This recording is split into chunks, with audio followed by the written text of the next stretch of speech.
It's our powerful desire that you accept the perfection of where you stand, even if you don't like it. You accept that it comes by your point of attraction, and that any part of it that you would like to change, you can.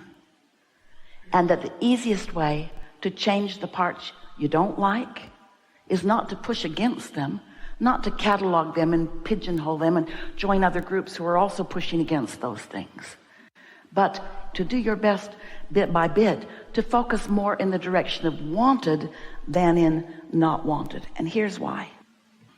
It's like everything that you've been living has brought you a perspective, not just an opinion. That is a perspective, and everybody's got that, but a point of attraction perspective is what we're talking about, where you've lived life and you've observed it, and then you've talked about it, you've sort of calibrated to it, you've isolated it by focusing on it, and in many cases defended it.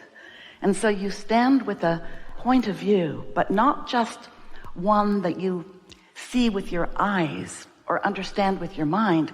You have a vibrational point of view, which you may not be completely aware of, and that's really the point of everything that we talk about. You've been living and responding. That's mostly how you got your point of view. A sort of knee-jerk reaction is what most people's point of view is about. And so sometimes when you're noticing things that you don't like, that you sort of don't like or really don't like, most humans develop a stance of pushing hard against that, not realizing that when you do that, it accentuates that point of view and makes that point of view more of what comes to you. So your opinions or your point of view feel so valid to you, and they are, because your life keeps proving your focused point. If you think that, if you believe that, the law of attraction keeps bringing you things like it, not because it's what you want, but because it's what you've been focused upon, and it's what you're offering vibrationally. An easier way to hear it is because you believe it. An even stronger way to hear it is because you expect it. Jerry used to say, especially in the beginning, he argued with us quite a bit about why would someone behave that way? And we would say, well, that's not really your work. Well, it felt like it was his work because it was in his atmosphere, sometimes in his face. And the point he argued the most often was, I didn't really expect that person to behave that way until I observed their behavior. And then I expected it. And so his point, he didn't get far with it because we're stubborn. His point was, it showed itself to me before I believed it. And while that very often may be exactly what happened to you, you were born into a family, they had beliefs, they behaved in a certain way, they behaved toward you in a certain way, and you developed a point of attraction about how you fit into that family or into that city or into the world. In other words, we get why you do it. We just want you to remember that there is another way that you can be in this world. You can observe it and choose from what you're observing and focus deliberately upon the parts that you are observing that you want to perpetuate in your experience and in the world at large. You don't have to just be a regurgitator. You are a creator. You came to observe, yes, and to decide personally. That matters. Your point of view matters. You get to choose. And once you have chosen, to focus in the direction of what you are choosing rather than in its opposite. Why would anyone choose to focus in opposition to what they really are choosing? Well, it's just a habit. It's a habit for this reason. You were born with these magnificent senses or abilities to perceive. You see and hear and smell and taste and touch. And what you don't realize maybe is that in what you see, you are translating vibration into what you see. What you hear, you're translating vibration into what you hear. Your senses are helping you to translate meaningfully to yourself. Well, that's compelling, isn't it? That reality, that's compelling. We get why you want to focus upon it. Much of it is delicious, and all of it matters, because how are you going to know what you do want unless you're able to taste a little bit or maybe a lot about what you don't want?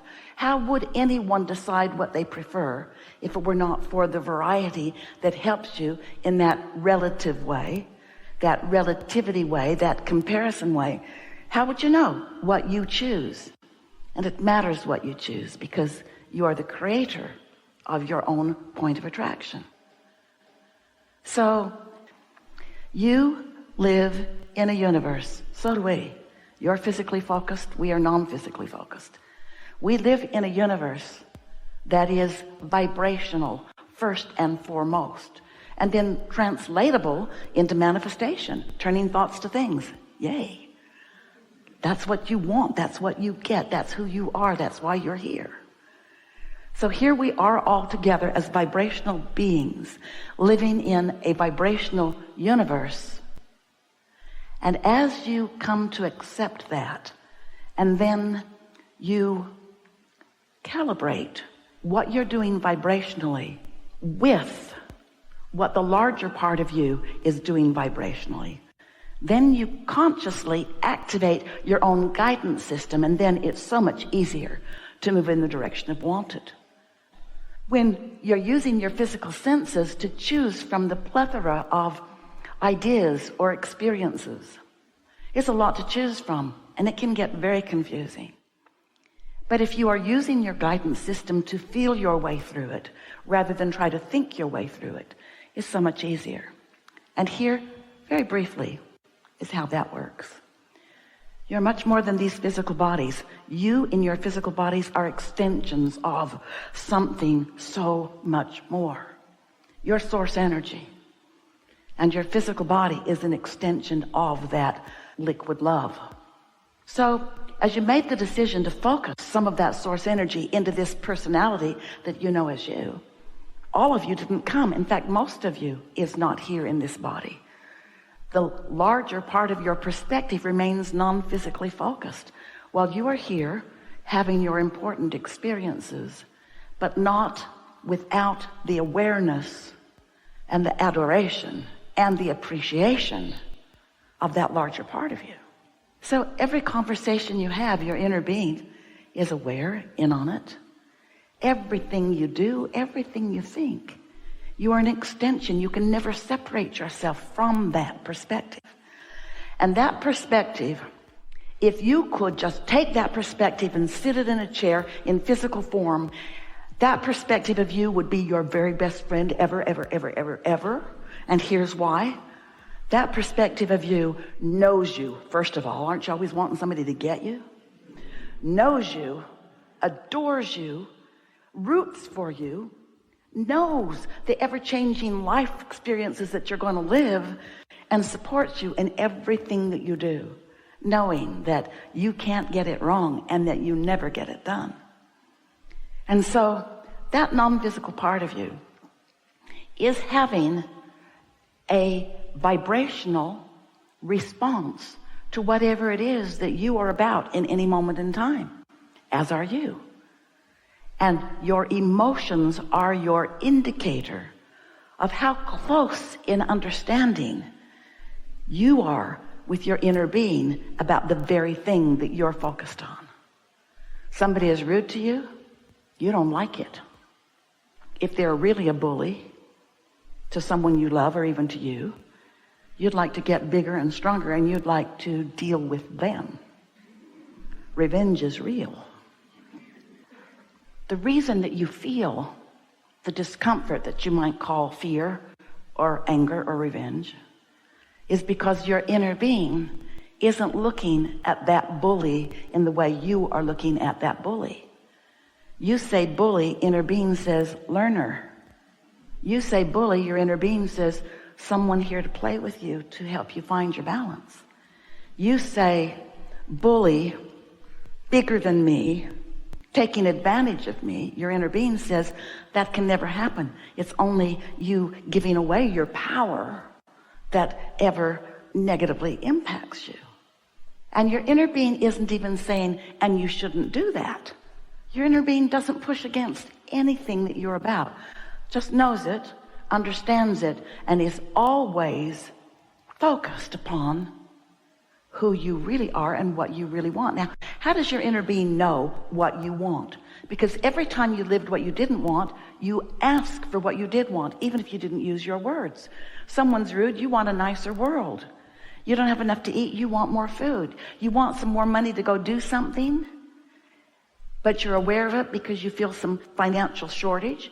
Your inner being does not join you in the financial shortage. Your inner being knows your prosperity, focuses upon your prosperity, holds such a clear thought of that prosperity.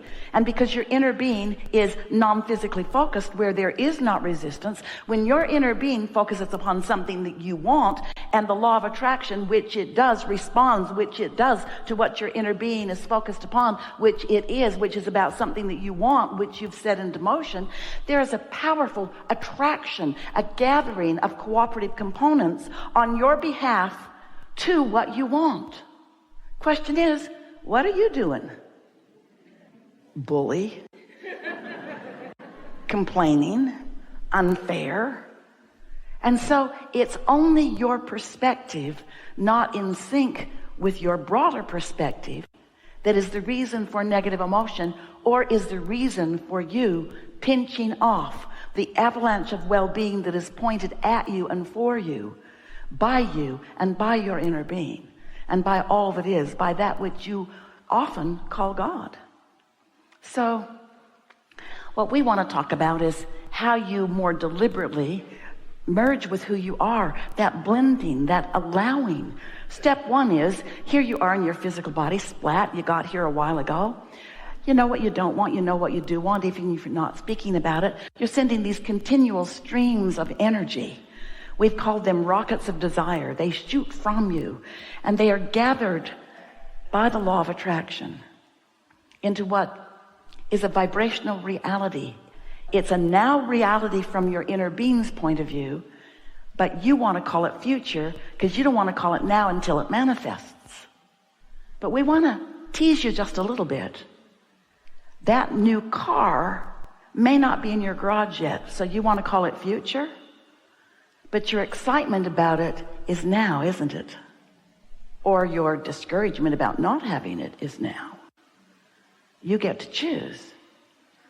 Your inner being is focused upon its complete fulfillment. And if you're not, then you are causing discord. You are pinching yourself off. So that's how it works. Step one is contrast helps you to ask. Step two is the law of attraction and your inner being get all over what you've asked for. Go to work focusing, and the law of attraction does its gathering of cooperative components, and things are set into motion. If you could see it. If you could see it, you'd feel better. You'd feel more sure. It might take away the surprise factor. We don't want to give you a spoiler alert, but there's good stuff waiting for you. You just got to chill. Step three is chill. Step three is look for reasons to feel good, and when you find one, focus on it long enough that it gets some momentum. You focus on the things you don't like long enough to give them momentum. Why not pick more of the things that you do want and focus upon them until the law of attraction gathers the momentum that takes your breath away? Really good.